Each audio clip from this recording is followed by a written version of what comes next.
Oh man, today feels like a pregame to the financial Super Bowl because we have CPI that comes out tomorrow and the implications of where the markets could go based off of a good CPI report or a bad CPI report are tremendous. We're sitting at the lows of 2022. This means something. And we're going to talk about exactly what that is, what's going to happen with good or bad CPI coming tomorrow.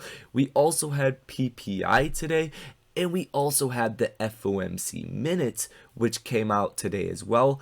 That's something we're going to talk about. We're going to talk about the state of the markets, where, the hedge funds are positioning for CPI, what the actual numbers for CPI are expected to be, and a lot of other things. So guys, let's get straight into it. First things first, the FOMC Minutes, and we're going to read the key points of this article really quick. So it says, Fed officials expect higher rates to stay in place, meeting minutes show. So there was really a unanimous agreement that inflation is the biggest risk to the economy. It's not so much a recession. And what the minutes actually showed is that if inflation does not continue to come down, well, or doesn't start coming down, I should say, they will push us into a recession. Forget a soft landing in all capacity. Now, specific quotes, I do want to read you guys these two paragraphs because I think it really sums it up pretty well. It says, quote, participants judged that the committee needed to move to and then maintain a more restrictive policy stance in order to meet the committee's legislative mandate to promote maximum employment and price stability, the meeting summary stated. Officials further noted that with inflation, quote, showing little sign so far of abating, they had raised their assessment of the path of the federal funds rate that would likely be needed to achieve the committee's goals. Now, as you guys know, as I've reported many times here on this channel, the federal funds rate historically has to go higher than the pace of inflation or the rate of inflation to get inflation to come down, right? Let's go ahead and just pull it up real quick. I actually wasn't prepared to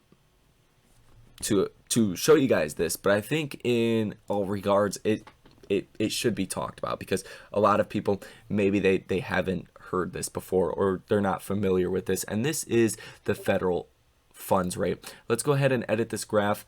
And let's go ahead and put in, let's add inflation, right? And you'll see a direct correlation here. And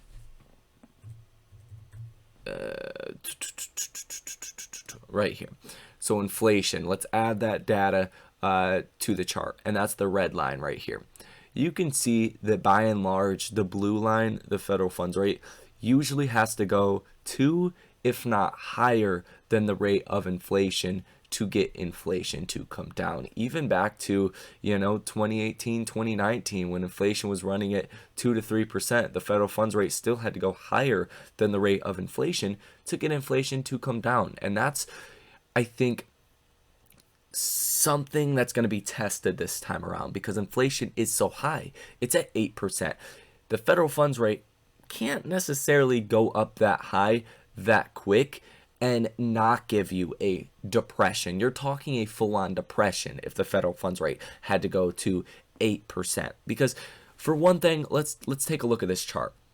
And this is essentially why the Fed has to U-turn here shortly. And this is from Count Dragula on Twitter, and this is the Federal Reserve earnings in billions of dollars, and this is from the US Treasury. These are the months, and essentially the Fed was making $2 to $3 billion in earnings because of the way interest rates work and how lending works.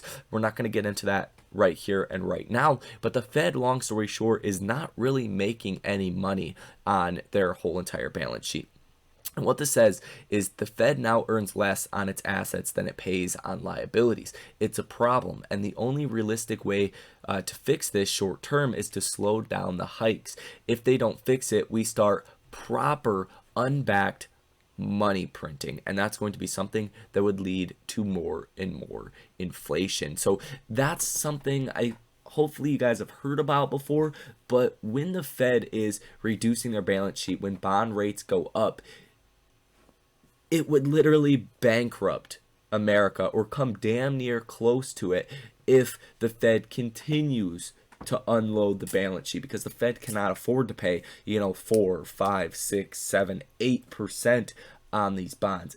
It simply can't do that. That's why Count Dracula and really the data here supports a Fed U-turn, or at least the Fed slowing down to let the Federal Reserve actual balance sheet and the earnings, like is showed in this chart, to catch up to the already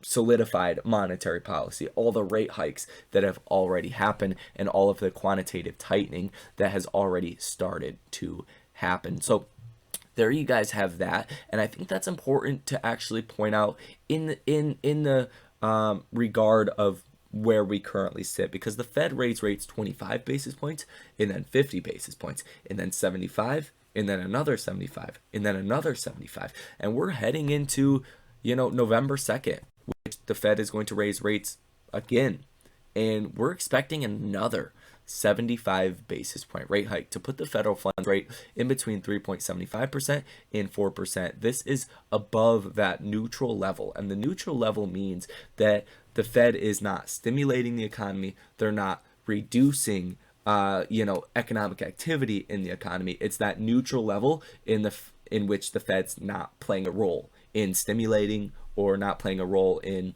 essentially destimulating, right? Reducing money from the economy. So we're heading into November 2nd.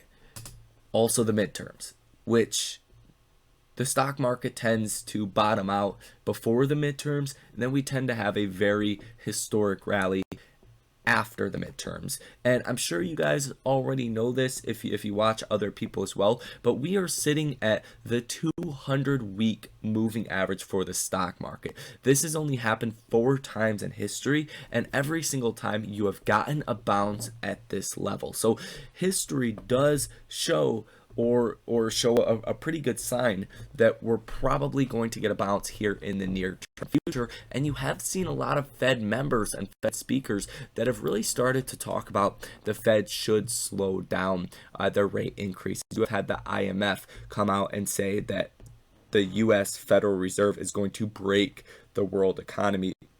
You've had the Bank of Australia come in and give us a smaller rate hike, right? The Bank of Australia was supposed to raise rates by 75 basis points at their last meeting that just happened about a week ago. They raised rates by 25 basis points because of what's going on. The UK, look at the pension funds that are about to go bankrupt. You can raise rates to much higher levels than where we have them now, but not at this aggressive of a pace. You need to slow down at some point because you will break something. And when the Fed breaks something, it's a lot harder to actually fix it than it is to prevent it. So there is that. The PPI was also not good. It showed that inflation is running red hot. And I believe it was about 0.4% month over month, which was much higher than people expected. And that's what really gave us this muted sentiment for the markets today that really started this drop at about 8:30 in the morning as of today, right? This is the candle that was off of the PPI, sold off initially, and then you did start to bounce back up and do your thing after that. But nonetheless, it was not a very positive thing, and it's not a good sign heading into tomorrow. Now, here's this article: consumer inflation expected to have run hot in September, boosted by rent. The key points: rising rents and shelter costs are expected to have been a big factor behind the jump in September consumer prices. The consumer price index is released Thursday at 8:30 a.m. and is being closely watched by investors since it is a key input ahead of the next Federal Reserve meeting on November 1st and November 2nd. Excluding food and energy, CPI is expected to have risen 0.4%, down from 0.6% in August, but the annual rate of core inflation at 6.5% is expected to top the 6.3% seen in August due to base effects. So we're expecting a core CPI to actually come down, but we're expecting the annual rate of core inflation to have actually come up month over month. So a little bit of back and forth. So the nuances here are probably going to be pretty important heading into tomorrow, unless we do get some big shocker, a big jump in CPI, which would obviously be a very bad thing for the markets, or a big drop in CPI, which would obviously be a big win for the markets, and especially heading into midterms. If we do get a drop in CPI in a substantial way, I do think the Fed would likely give us a smaller rate hike, and I think that would be most certainly on the table. And that's really the biggest thing the markets care about as of right now, is how high are rates going to go? Is the Fed going to put us into not only a recession, it's pretty clear we're already in a recession, but are they going to put us into a depression? And let's be honest here. The best performing assets or stocks tomorrow, if CPI does come in good, will be stocks like AMC, will be stocks with ultra high short interest, where a lot of the short interest is really driven and due to computer trading. The computers are going to get out of those stocks pretty damn quickly, and it could make for a 15, 20, 30% rally in certain stocks coming tomorrow, and I think that will be key. Now, as far as the option activity, we're looking at 15 orders for the day, totaling $1.13 million, positive order value of 7%. As far as the short interest, that is currently sitting at about 19.15%, free flow out on loan 36%, and shares out on loan at 185.28 million, days to cover 4.56%, and cost to borrow at about 18.67%. Guys, so there's the context that you need to know. CPI will be coming out at 8:30 in the morning tomorrow. I don't have any specific conclusions or opinions on this. I don't want to give my opinions just because I don't want people to be disappointed. I think you should very much be positioned for a good reaction in the markets or a bad reaction in the markets. So that's it, guys. Thank you for watching. Hit the like button, subscribe to the channel, do what you guys want to do in that regard. Very much appreciate you guys watching this video. I will see you in the next one.